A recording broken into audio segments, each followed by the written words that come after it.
ધીમે ધીમે ઝંડા સત્યાગ્રહનો વિચાર નાગપુર પહોંચી ગયો. નાગપુર એ સમયે મધ્ય પ્રાંતનું પાટનગર હતું. જલિયાંવાલા બાગની કત્લેઆમ પછી દર વર્ષે દેશમાં 13 એપ્રિલથી રાષ્ટ્રીય સપ્તાહ ઉજવાતો હતો. એ દિવસે નાગપુરમાં ઝંડા સાથે સરઘસ નીકળ્યું. સરઘસ સિવિલ લાઇન્સ તરફ ગયું, જ્યાં અંગ્રેજ લશ્કરી અમલદારો, બીજા મોટા અધિકારીઓ અને ધનવાન લોકો રહેતા હતા. રાષ્ટ્રીય ઝંડો ફરકાવવો એ યુનિયન જેક એટલે કે બ્રિટિશ ધ્વજનું અપમાન છે એવું બહાનું કાઢી અંગ્રેજ સરકારે આ વિસ્તારમાં મંજૂરી વિના સરઘસ કાઢવા કે સભા ભરવાનો 2 મહિના માટે પ્રતિબંધ ફરમાવ્યો.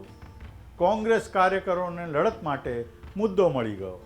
મે મહિનાની 1લી તારીખથી સભા સરઘસ બંધી લાગુ થઈ. તે જ દિવસથી તેની સામે લડત શરૂ થઈ.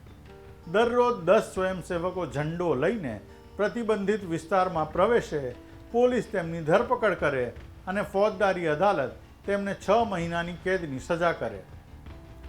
ધરપકડ વખતે લોકોના ટોળા જામે અને અંગ્રેજો વિરુદ્ધ સૂત્રોચ્ચાર કરે. મે મહિનાના અંત સુધીમાં 250થી વધુ સત્યાગ્રહીઓ આ રીતે જેલમાં ગયા.